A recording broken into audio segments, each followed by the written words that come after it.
Shalom, puji Tuhan. Haleluya. Kali ini kita akan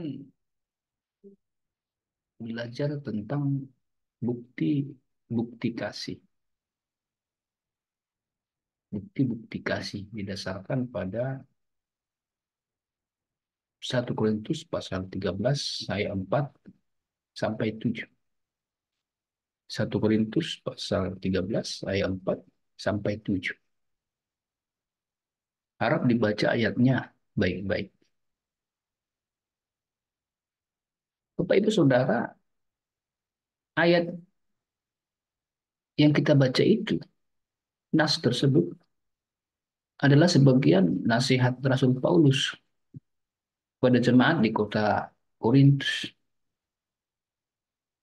yang mana jemaat itu menghadapi banyak persoalan, ada banyak masalah. Dan salah satu masalah yang menonjol adanya perpecahan di tengah-tengah gereja. Dapat kita baca di pasal 1,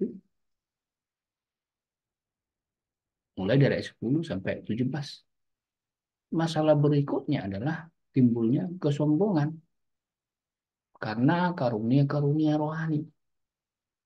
Pasal 12, ayat 1 sampai 31.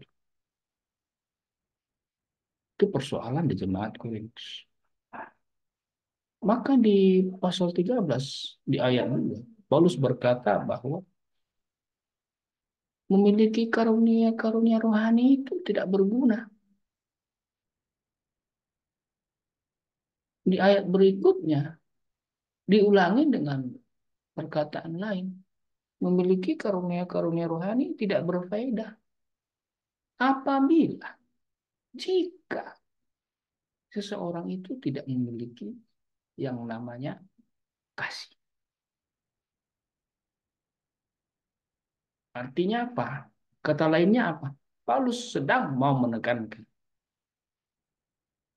rupa-rupanya yang menjadi penyebab perpecahan dalam gereja adalah tidak adanya kasih. Ketika tidak ada kasih, akan ada perpecahan. Sekalipun ada banyak karunia, ada banyak hal-hal lain, tapi kalau tidak ada kasih, ada perpecahan.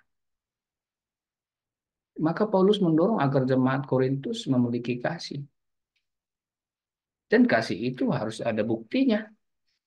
Dan bukti yang pertama yang kali ini akan kita perbincangkan adalah sabar, lapis, patient. Dalam bahasa Yunani, agape makotumei. Agape makotumei. Kalau kita perhatikan hingga ke ayat 7, rupanya ada dua kata sabar di situ. Tapi perhatikan sabar yang dimaksud di ayat keempat berbeda dengan sabar di ayat 7 bagian akhir. Sabar di ayat ini, di ayat 4, adalah forbearing, menahan diri. Yang juga dipakai untuk Tuhan, yang disebut panjang sabar. Contohnya di Perjanjian Lama, Keluaran 34 ayat 6, Bilangan 14 ayat 18, di situ juga dipakai sabar dalam maksud yang sama, menahan diri. Tuhan Allah dalam Perjanjian Lama itu disebut erek apayim. Erek apayim, slow to anger, lambat untuk marah. Itu untuk Tuhan Allah dipakai. Contohnya 40 tahun Tuhan Allah sabar terhadap tingkah laku Israel yang berdosa. Tentu saja semua kita tahu maksud saya di sini. Kisah orang Israel di penggembalaan Musa di padang gurun. Itu diterangkan ulang di Kisah Rasul pasal 13 ayat 18. Tuhan Allah sabar terhadap Israel. Tuhan kita itu, Tuhan Allah itu panjang sabar. Artinya sanggup menahan diri untuk waktu yang lama melihat keberdosaan manusia. Tidak segera dibinasakan, tidak segera di bumi hanguskan, dikacaukan. selamanya binasa. Tidak segera begitu. Sabar waktu yang lama. Kenapa itu terjadi? Kalau kita baca tulisan Petrus 2 Petrus pasal 3:9, Tuhan sabar karena ia menunggu banyak orang. Bahkan sekiranya semua orang untuk bertobat. Nah, itu sabar yang dipakai di ayat 4. Jadi maksud Paulus di sini menggunakan kata sabar berarti dikaitkan dengan manusia itu yang berdosa itu. Sabarlah akan keberdosaan manusia.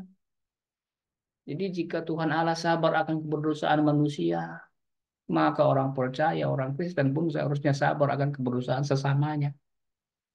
Itu bukti kasih yang pertama. Amsal, penulis Amsal, apa katanya?